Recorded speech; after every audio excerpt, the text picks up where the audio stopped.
كنتم تحبون الله فاتبعوني يحببكم الله ويغفر لكم ذنوبكم والله غفور رحيم. صدق الله مولانا العلي العظيم وصدق وبلغ رسوله النبي الكريم ونحن على ذلك من الشاهدين والشاكرين والحمد لله رب العالمين.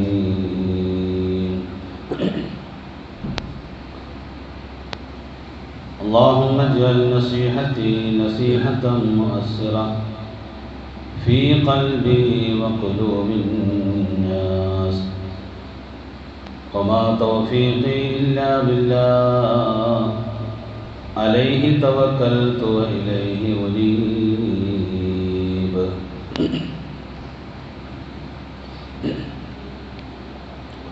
സ്നേഹ ബഹുമാനാദരവുകൾ നിറഞ്ഞ മുഅ്മിനീങ്ങളെ, സഹോദരന്മാരെ, സുഹൃത്തുക്കളെ, അല്ലാഹു സുബ്ഹാനഹു വ തആല നമ്മെ ഏവരെയും അവനിഷ്ടപ്പെട്ട സജ്ജനങ്ങളിൽ ഉൾപ്പെടുത്തി അനുഗ്രഹിക്കുമാറാകട്ടെ. അല്ലാഹുവിൻ്റെ വിശുദ്ധമായ ഈ ഭവനത്തിൽ നാം ഒരുമിച്ച് കൂടിയതുപോലെ അവൻ്റെ ജന്നാത്തുൽ ഫിർദൗസിൽ നമ്മെയും നമ്മിൽ നിന്നും മൺമറഞ്ഞ നമ്മുടെ മുൻഗാമികളായ മാതാപിതാക്കൾ, ഉസ്താദന്മാർ, ബന്ധുമിത്രാദികൾ, കൂട്ടുകുടുംബാദികളെയും അല്ലാഹു ഒരുമിച്ച് കൂട്ടി അനുഗ്രഹിക്കുമാറാകട്ടെ. നമ്മുടെ ഏവരുടെയും എല്ലാവിധമായ അഭിലാഷങ്ങളും ആഗ്രഹങ്ങളും അല്ലാഹു പരിപൂർണമായി സഫലീകരിക്കുകയും നമ്മിൽ നിന്ന് വന്നുപോയ പാപങ്ങളെല്ലാം അവൻ്റെ കരുണ കൊണ്ട് മാപ്പാക്കി നൽകുകയും ചെയ്യുമാറാകട്ടെ. ശാരീരികമായ രോഗം കൊണ്ട് ബുദ്ധിമുട്ടുന്നവർ, മാനസികമായ പ്രയാസങ്ങൾ അനുഭവിക്കുന്നവർ, അല്ലാഹു എല്ലാവർക്കും പരിപൂർണ ആഫിയത്തും ദീർഘായുസ്സും നൽകി അനുഗ്രഹിക്കുകയും മരണസമയം ലാ ഇലാഹ ഇല്ലല്ലാഹ് എന്ന ഷഹാദത്ത് കലിമ ഉച്ചരിച്ച് മരണപ്പെടുവാൻ അല്ലാഹു തൗഫീഖ് നൽകുകയും ചെയ്യുമാറാകട്ടെ. ആമീൻ ബിറഹ്മതിക യാ അർഹമർ റഹീമീൻ. പ്രിയമുള്ള മുഅ്മിനീങ്ങളെ, നാം ഏവരും മനസ്സിലാക്കിയതുപോലെ അല്ലാഹുവിൻ്റെ ഹബീബിൻ്റെ ജന്മദിനം കൊണ്ട് അനുഗ്രഹീതമായ മാസത്തിലാണ് നാം നിലകൊള്ളുന്നത്. മുഅ്മിനീങ്ങളായ നമ്മെ സംബന്ധിച്ചിടത്തോളം ഇതിനേക്കാൾ കൂടുതലായി സന്തോഷിക്കാൻ ഉതകുന്ന മറ്റൊരു അവസരമില്ല. കാരണം നമുക്ക് ഉണ്ടായ എല്ലാവിധമായ അനുഗ്രഹങ്ങൾക്കും, ഭൗതികമാകട്ടെ നാളെ പാരത്രിക ലോകത്ത് ലഭ്യമാകുന്നതാകട്ടെ, അതിൻ്റെയൊക്കെ കാരണക്കാരനാണ് ഹബീബായ നബി തങ്ങൾ സല്ലല്ലാഹു അലൈഹി വസല്ലം. അതുകൊണ്ട് തന്നെയാണ് അല്ലാഹുവിൻ്റെ ഹബീബിൻ്റെ ആഗമനത്തിൽ സന്തോഷിക്കണം എന്ന് പറയുന്നത്. നബി തങ്ങൾ സല്ലല്ലാഹു അലൈഹി വസല്ലമയുടെ ആഗമനത്തിൽ സന്തോഷിക്കുന്നതിനോടൊപ്പം തന്നെ അതിനേക്കാൾ നമുക്കേവർക്കും നിർബന്ധമായ മറ്റൊന്നാണ് ഹബീബായ നബി തങ്ങൾ സല്ലല്ലാഹു അലൈഹി വസല്ലമയെ സ്നേഹിക്കുകയും ആ നബിയെ അനുധാവനം ചെയ്യുകയും ചെയ്യാറ്. നബി തങ്ങളെ സല്ലല്ലാഹു അലൈഹി വസല്ലമയെ സ്നേഹിക്കാത്ത, നബി തങ്ങൾ സല്ലല്ലാഹു അലൈഹി വസല്ലമയെ അനുധാവനം ചെയ്യാത്ത ഏതെങ്കിലും വ്യക്തികളുണ്ടെങ്കിൽ അവൻ മുഅ്മിനല്ല എന്ന് പരിശുദ്ധമായ ഖുർആനും തിരുനബി സല്ലല്ലാഹു അലൈഹി വസല്ലമയുടെ വചനങ്ങളും നമ്മെ പഠിപ്പിക്കുന്നു. ജീവിതത്തിൽ നാം ഓരോ നിമിഷവും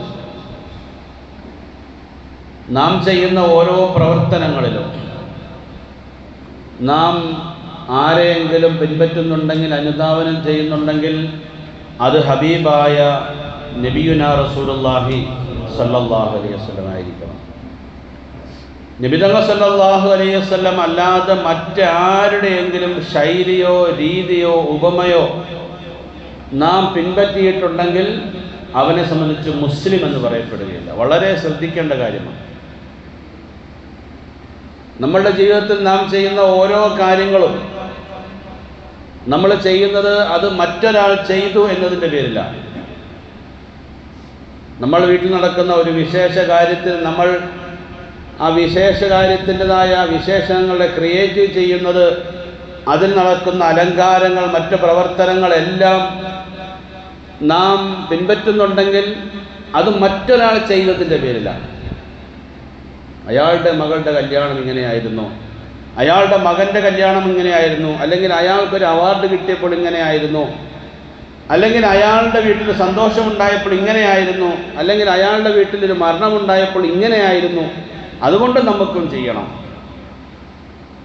എന്ന നിലയിലൂടെയാണ് നാം ചെയ്യുന്നതെങ്കിൽ, അള്ളാഹുവിൻ്റെ റസൂൽ സല്ലല്ലാഹു അലൈഹി വസല്ലമയെ മാറ്റിവെച്ച് ആ ഒരു ചിന്തയാണ് നമുക്കുള്ളതെങ്കിൽ നാം ആരും പരിപൂർണമായ മുഅ്മിനാകുകയില്ല എന്ന് പരിശുദ്ധമായ ഖുർആൻ പഠിപ്പിക്കുക. നമ്മളെ സംബന്ധിച്ച് മുഅ്മിൻ എന്ന അഡ്രസ്സ് പറയുന്നതിൽ യാതൊരു അർത്ഥവുമില്ല. ഖുൽ ഇൻ കുന്തും തുഹിബ്ബൂനല്ലാഹ ഫത്തബിഊനി യുഹ്ബിബുകുമുല്ലാഹ്. ഖുൽ നബിയെ അങ്ങ് പറയുക, ഇൻ കുന്തും തുഹിബ്ബൂനല്ലാഹ്, നിങ്ങൾ അല്ലാഹുവിനെ ഇഷ്ടപ്പെടുന്ന ആളാണെങ്കിൽ, നിങ്ങൾ അല്ലാഹുവിനെ ആരാധിക്കുന്ന ആളാണെങ്കിൽ, അല്ലാഹുവിനെ അനുസരിക്കുന്ന ആളാണെങ്കിൽ, അല്ലാഹുവിന് വഴിപ്പെട്ട് ജീവിക്കുന്ന ആളാണെങ്കിൽ, ഫത്തബിഊനി യുഹ്ബിബുകുമുല്ലാഹ്, നിങ്ങൾ എന്നെ പിൻപറ്റണം എന്ന് നബിയെ പറയുക. നിങ്ങൾ എന്നെ അനുധാവനം ചെയ്യുക, നിങ്ങൾ എന്നെ അനുസരിക്കുക. ഓരോ നിമിഷങ്ങളും ചാണിന് ചാൺ, മുഴത്തിന് മുഴം, ആ നിലയിൽ നബി തങ്ങൾ സല്ലല്ലാഹു അലൈഹി വസല്ലമയെ പിൻപറ്റണം. അതുകൊണ്ടാണ് സഹാബാക്കൾ, അള്ളാഹുവിൻ്റെ റസൂലിൻ്റെ സഹാബാക്കൾ ആ ഒരു നിലയിൽ ജീവിച്ചതിൻ്റെ പേരിലാണ് നബി തങ്ങളെ സംബന്ധിച്ച് പറഞ്ഞത്, ഹൈറുൽ ഖുറൂനി ഖർനി സുമ്മല്ലദീന യലൂനഹും അസ്ഹാബി കന്നുജൂം ഫബിഅയ്യിഹിം ഇഖ്തദൈതും ഇഹ്തദൈതും. എൻ്റെ സഹാബികൾ താരതുല്യരാണ്. എൻ്റെ സഹാബികൾ, എൻ്റെ സഹാബാക്കൾ എന്നോടൊപ്പം ജീവിച്ചു, എന്നോടൊപ്പം മുസ്ലിമായി, എന്നോടൊപ്പം ജീവിച്ച, എൻ്റെ കൂടെ എല്ലാ കാര്യങ്ങളും പങ്കുവെച്ച എൻ്റെ സഹാബാക്കൾ, അവർ നക്ഷത്ര തുല്യരാണ്. എന്തുകൊണ്ട്? അവർ എല്ലാ അർത്ഥത്തിലും എന്നെ പിൻപറ്റിയവരായിരുന്നു. എല്ലാ നിലയിലും തൻ്റെ ആഗ്രഹങ്ങൾ മാറ്റിവെച്ച്, തൻ്റെ അഭിലാഷങ്ങൾ മാറ്റിവെച്ച്, തൻ്റെതായ സ്വപ്നങ്ങൾ മാറ്റിവെച്ച് എല്ലാം അള്ളാഹുവിൻ്റെ റസൂൽ സമർപ്പിച്ചു.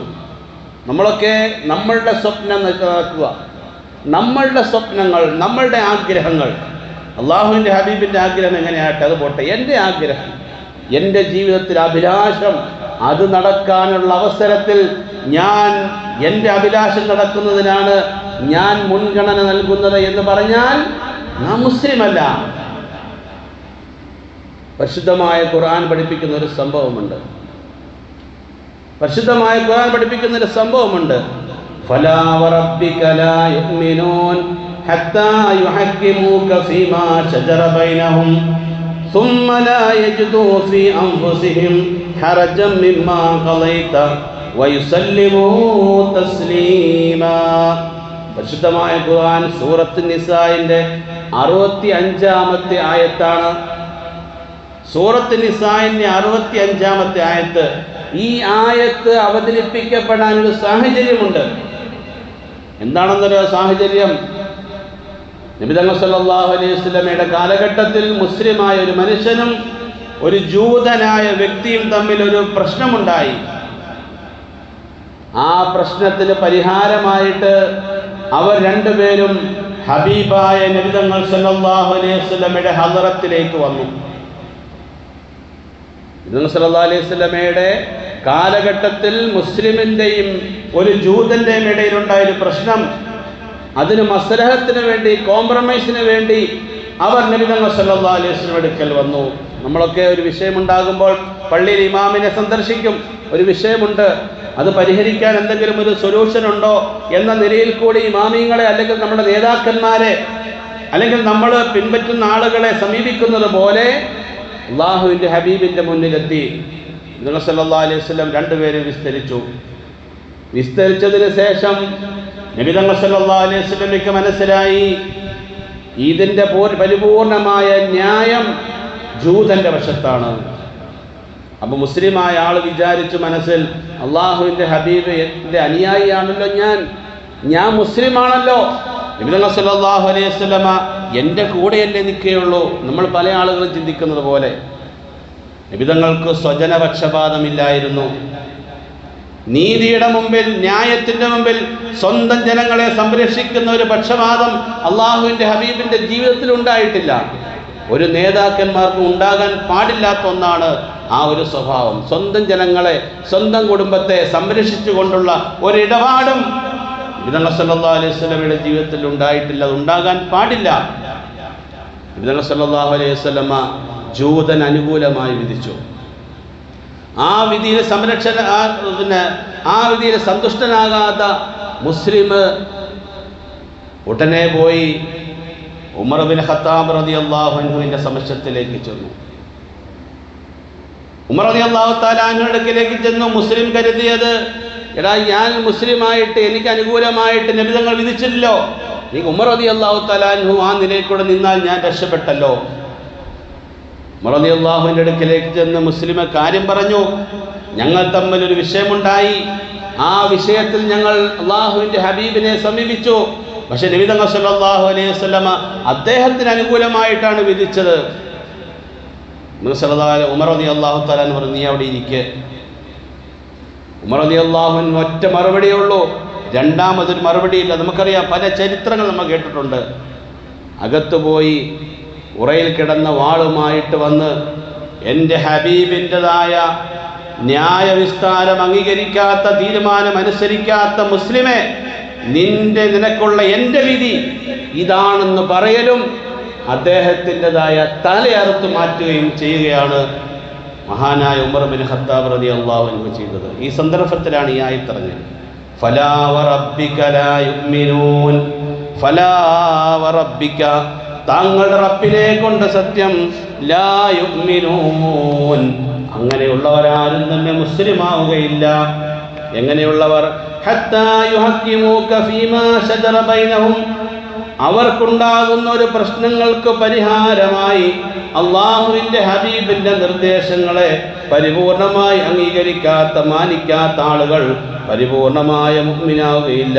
സുമ്മ ലാ യജിദൂ ഫീ അൻഫുസിഹിം ഹറജൻ മിമ്മാ ഖളൈത വയസല്ലിമൂ തസ്ലീമാ, അവരുടെ പ്രശ്നമുണ്ടായിട്ട് ആ പ്രശ്നത്തിന് പരിഹാരമായി അള്ളാഹുവിൻ്റെ ഹബീബിനെ സമീപിച്ചപ്പോൾ ആ പ്രവാചകന്റെ വിധിയിൽ സംശയിച്ച ആൾ, തൃപ്തനാകാത്ത ആൾ മുഅ്മിനാവുകയില്ല പ്രവാചകരെ എന്ന് അള്ളാഹുവിൻ്റെ വഹി ഇറങ്ങുകയാണ്. നമ്മളുടെ ജീവിതത്തിൽ ഇത് തന്നെയാണ്. നമ്മളുടെ ആഗ്രഹങ്ങൾ, നമ്മളുടെ താല്പര്യങ്ങളാണ് അള്ളാഹുവിൻ്റെ ഹബീബിൻ്റെ താല്പര്യങ്ങളെക്കാൾ വലുതെങ്കിൽ തീർച്ചയായും നമ്മളാരും മുഅ്മിനല്ല എന്ന് തീർത്ത് തന്നെ പരിശുദ്ധമായ ഖുർആൻ പറയുക എന്ന് മാത്രമല്ല, ഇസ്ലാമിൽ സ്ഥാനമില്ല, ജീവിക്കാൻ തന്നെ അർഹനല്ല എന്നാണ് ഉമർ റളിയല്ലാഹുവിൻ്റെ വിധി. നമ്മളിത്ര ചിന്തിക്കണം. പലപ്പോഴും സുന്നത്തുകളെ പറയുകയും സുന്നത്തുകളെ പ്രചരിപ്പിക്കുകയും ചെയ്യുന്നവരാണ് നാം. പക്ഷേ അതിനെ അനുധാവനം ചെയ്യാൻ, ഉൾക്കൊള്ളാൻ പലപ്പോഴും നാം സൗകര്യപൂർവ്വം മറക്കുന്നു. അതിൻ്റെതായ ദുഃഖസ്ഥിതി, ദുരന്തം വളരെ വലുതായിട്ട് തന്നെ മനസ്സിലാക്കണം. ആ പ്രവാചകനെ അനുസരിക്കുക, പിൻപറ്റുക, അത് മുഅ്മിനിൻ്റെ അടയാളമാണ്, നമ്മുടെ ജീവിതത്തിലുണ്ടാകണം. ഓരോ സന്ദർഭങ്ങളിലും അള്ളാഹുവിൻ്റെ ഹബീബ് ചർച്ച ചെയ്യപ്പെടുമ്പോൾ ആ പ്രവാചകനുള്ള മൂല്യം എന്താണെന്ന് മനസ്സിലാക്കണം. ആ പ്രവാചകന്റെ മൂല്യം നമുക്ക് മനസ്സിലായിട്ടില്ല. ആ പ്രവാചകന്റെ മൂല്യം നമുക്ക് മനസ്സിലായിട്ടില്ല. ലാ ഇലാഹ ഇല്ലല്ലാഹ് മുഹമ്മദ് റസൂലുള്ളാഹ് എന്ന കലിമത്ത് ഷഹാദ ഉറച്ച് ഉച്ചൈസ്തരം പ്രഖ്യാപിച്ചെങ്കിൽ മാത്രമേ നാം മുസ്ലിം ആവുകയുള്ളൂ. ഷഹാദത്ത് കലിമ അങ്ങനെയല്ലേ? രണ്ട് ഷഹാദത്ത് കലിമ അർത്ഥമറിഞ്ഞ് മനസ്സിൽ ഉറപ്പിച്ച് നാവ് കൊണ്ട് മൊഴിയുക. അഷ്ഹദു അല്ലാ ഇലാഹ ഇല്ലല്ലാഹ് ഒന്നാമത്തെ കലിമ, വഅന്ന മുഹമ്മദ് റസൂലുള്ളാഹ് രണ്ടാമത്തെ കലിമ. ഇത് പറഞ്ഞാൽ മാത്രം പോരാ. അല്ലാഹു അല്ലാതെ ആരാധനയ്ക്ക് അർഹൻ മറ്റൊരു ഇലാഹില്ല എന്ന് നാം ഉറച്ചു വിശ്വസിക്കുമ്പോൾ അള്ളാഹുവിനെ ആരാധിക്കൽ മാത്രമല്ല, അല്ലാഹു തആല നിർദ്ദേശിച്ച മുഴുവൻ കാര്യങ്ങൾ അനുസരിക്കലും നിരോധിച്ച മുഴുവൻ കാര്യങ്ങൾ പരിപൂർണമായി വെടിയലും അനിവാര്യമാണ്. മുഹമ്മദ് റസൂലുള്ളാഹിന്റെ പ്രവാചകനാണെന്ന് പറയുമ്പോൾ ആ പ്രവാചകൻ സല്ലല്ലാഹു അലൈഹി വസല്ലമയെ പഠിക്കുകയും മനസ്സിലാക്കുകയും അനുധാവനം ചെയ്യുകയും പിൻപറ്റുകയും ചെയ്യുക പരിപൂർണമാകണം.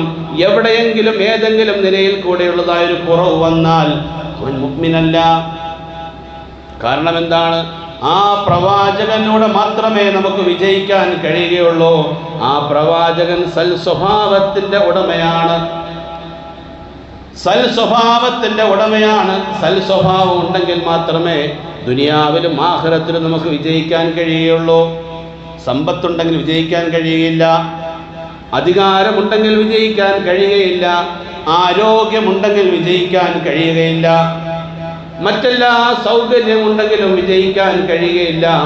ഏതെങ്കിലും ഒരു നിമിഷം പരാജയപ്പെട്ടു പോകാം, അല്ലേ? സമ്പത്തുണ്ടെങ്കിൽ വിജയിക്കാൻ പറ്റുമെന്നുള്ളതായ ഒരു മൗഢ്യമായ ധാരണയാണ്.